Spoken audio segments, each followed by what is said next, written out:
بسم الله الرحمن الرحیم. ملګری تپوس کوي د اختر مونځ به څنګه کوو، په کم ټایم به کوو، چرته به کوو.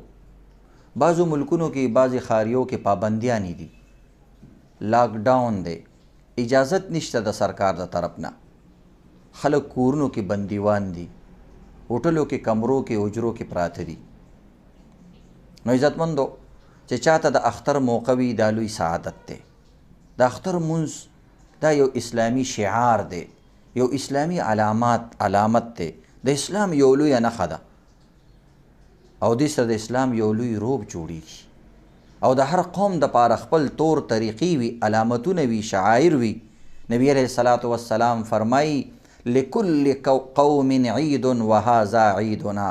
د هر قوم دپاره د خوشحالۍ یو تهوار وي او یو طریقه وي.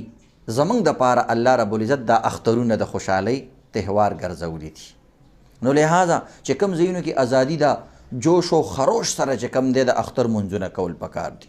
پارکونو کې، جوماتونو کې او دغه رنګې عیدګاه کې، په لویو لویو میدانونو کې جوش و خروش سره، خوشحالۍ سره، جذبې او ولولې سره د اختر منځ کول پکار دي او الله نه زار و قطار سوال زاری کول پکار دي چې الله موږ باندې رحمتونه راولیږي، برکتونه راولیږي او الله رب العزت زموږ نه راضي شي.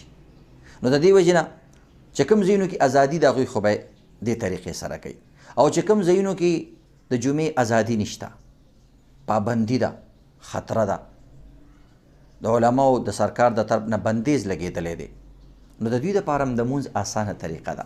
بعض علما کرام فرمای چې د جمعې او د اختر مونځ ځان له په حجرو کې، په کورونو کې، دکانونو کې نه کیږي. خو اکثر علما کرام وایي چې کیږي، خصوصا داسې حالات کې چې انسان ته د شریعت د طرف نه عذرونه پیښ شي. نو اعذار او د عذر شریعت اعتبار کړی دی. نو د دې وجې نه په داسې موقعو کې شریعت احکامات اسانوي. البته د جمعې مونځ او د اختر مونځ خپل شرایط دي چې اختر مونځ کم از کم د امام نه علاوه 3 کسانی، یعنی 4 کسان یا د 4 نه زیات. او دا کم کسان چې کم ځای کې مونځ کوي نو خلکو ته اجازت ورکړي چې د خوا او شا کم کس راځي چې هغه ورکوي، اذن وي. نو دوی په خپل کور کې، دکان کې، کپنۍ کې یا کم علاقه کې کم ځای کې کسان محصور دي، بند دي او ناست دي، نو هغوی د اختر مونځ خپل هم کولی شي. د اختر ډېر اهم مونځ دی، د جمعې ډېر اهم مونځ دی. جمعې مونځ باره کې راځي چې کم انسان من ترک الجمعة 3 مرات تهاونا بها طبع الله على قلبه.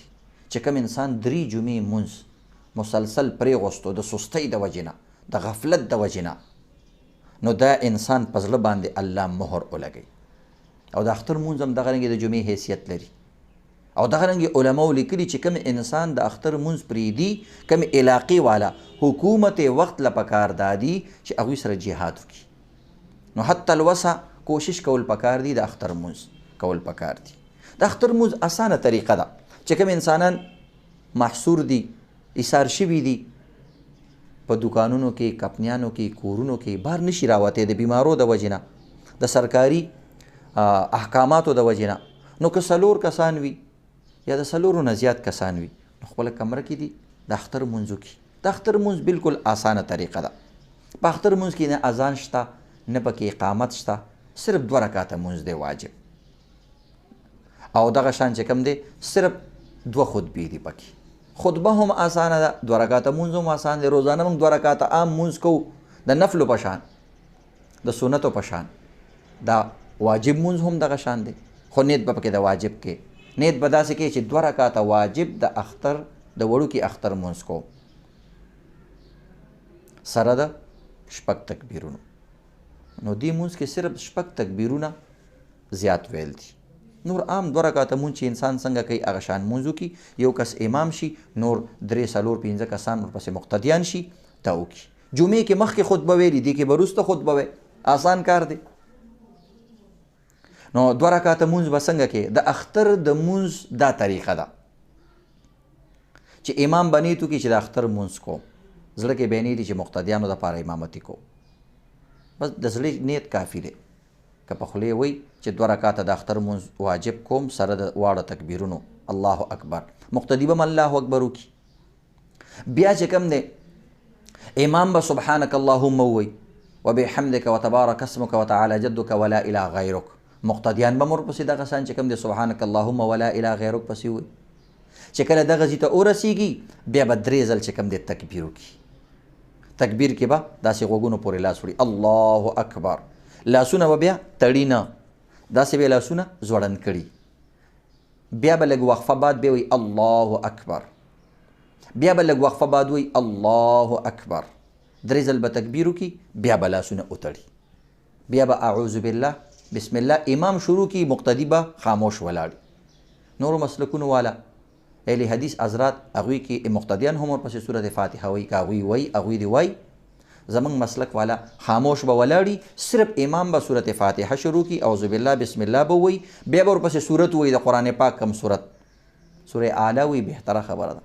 بل سورت ویلی شي قل هو، قل اعوذ برب الفلق، قل اعوذ برب الناس، کم سورت هم امام ویلی شي نو هغه سورت دی وایي. د هغې نه بعد د رکوع ته لاړ شي، رکوع به عام معمول مطابق وکړي، بیا به سجده وکړي، بله سجده به وکړي، بیا به 2 رکعت ته راپاسېږي. بیا به امام چې کوم دی اعوذ بالله بسم الله او سورت فاتحه یا صرف سورت فاتحه نه به شروع کړي، بیا به سورت وایي چې کوم د قرآن پاک سورت ویلی شي.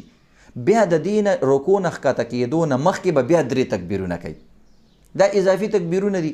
شروع رکعت کې شروع کیو ولا اله غیرک نه بعد، او دلته چې کوم دی د رکوع نه پیله دي الله اکبر.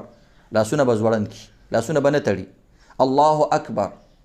لږ وقفې سره بیا الله اکبر، او بیا به لاسونه نه تړي، ډایرکټ به چې کوم دی رکوع ته لاړ شي الله اکبر 4 تکبیر سره. بیا به رکوع وکړي، سجده به وکړي، بله سجده به وکړي، اتحیات به وکړي او خپل لمونځ به پوره کړي. دا اسانه د اختر د لمونځ طریقه ده. عالم دیني هم کولی شي، مفتی هم کولی شي، شیخ الحدیث هم کولی شي، یو عام امی کس هم کولی شي، خو د وخت د عذر کې، ځکه د امامتۍ دپاره ډېر شرایط دي، خو په وخت د عذر کې هر انسان کولی شي. نو عوام چې کوم ځای کې لاک ډاون دی، دې طریقې سره چې کوم دی دا 2 رکعاته مونځ امام وله ورکړي، عام کس هم ورکولی شي، ځکه عوامو پسې مونځ کېږي. بیا به پاسېږي 2 خطبې به وکړي. دا د اختر مونځ طریقه ده. که امام وي، عالم وي، مفتی وي، یو بهترینه خطبه به ورکړي او یو ښکلې خطبه به ووایي، او د سنتونو د مستحباتو د هر څیز به پکې خیال وساتي. او چې یو عام کس دی هغه له نه ورځي خو د اختر مونځ پړاوی، نو بس هغه د یو 2 سورتونه ووایي. په اول خطبه کې دی الحمد ووایي، الحمد لله رب العالمين الرحمن الرحيم مالك يوم الدين إياك نعبد وإياك نستعين اهدنا الصراط المستقيم صراط الذين أنعمت عليهم غير المغضوب عليهم ولا الضالين آمين. بدا یو خطبه شوه کېنه. خود اختر خطبه کې که الله اکبر الله اکبر پکې وي ډېره بهتره ده. خطبه څنګه شروع کېږي داسې وي الله اکبر الله اکبر الله اکبر الله اکبر الله اکبر، یو څو ځل پکې الله اکبر ووایه، بیا وایه الحمدلله رب العالمین پوره یې کړه. بیا کېنه، بیا بل خطبې ته پاسېږه، بیا وایه الله اکبر الله اکبر الله اکبر قل هو الله احد سورت ووایه. که الله اکبر پکې ونه وایې، صرف دا 2 سورتونه ووایې، هم ستا خطبه وشوه. دا د خطبې اسانه طریقه ده.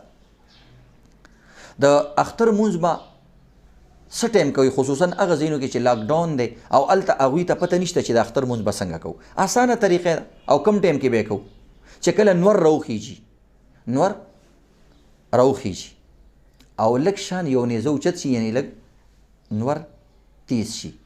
تقریبا عام دور کې چې موږ کم د اشراق مونځ څه ټایم کې کوو، بس په دغه ټایم کې د اختر مونځ شروع شو چې بس زواله پورې هر ټایم کې کولی شي. د 3-4 غنټو کې هر ټایم چې د اختر وړوکي اختر مونځ کو کولی شي. لږ لیټ کول پکار دي چې ډېر کسان پکې شریک شي، ځکه دې کې خو څه قرباني هسې هم نه وي. او د هغې نه مخکې انسان مسواک وکړي، غسل وکړي، صفا کپړې واچوي، د وړوکي اختر نه مخکې چې کوم دی کجوره وخوري، خوږ څیز وخوري، بیا چې کوم دی خپله کمرې ته راشي او هلته دغه طریقې سره مونځ وکړي. نو دا د وخت خبره شوه. او دغه رنګې چې کوم دی که چا نه بالفرض پاتې شو د اختر مونځ، 2 کسان دي، 3 کسان دي، نو دوی خو د اختر مونځ نشي کولی. زړه کې شوق دی چې مونږ خو د اختر کې شریک نشو، بهر پابندي ده، هړتال دی، پرېږدي نه. نو دوی له پکار دا دي په دغه ټایم کې چې کوم دی 2 رکعاته 4 رکعاته 6 رکعاته نفل مونځ وکړي او د الله نه دعا وکړي چې خدای پاکه دا موږ له د اختر په مونځ باندې قبول کړي. نور دا عام نفل دی، د اختر مونځ نه دی، ځان له د اختر مونځ نه کېږي. د اختر مونځ دپاره جماعت شرط دی. که چا له خطبه نه ورځي، دغه صورتونه نه ورځي، موبایل کې هم یو صورت راړولی شي. د موبایل نه دی وایي، د خطبه کې دی ولاړ دی، یو صورت دی پکې وایي، یا مختصر خطبه موږ تاته وویل دغه دی پکې وایي. نو دې طریقې سره چې کوم دی دا د اختر مونځ طریقه شوه. الله رب العزت دې زموږ او ستاسو مونځ خپل دربار کې قبول او منظور کړي.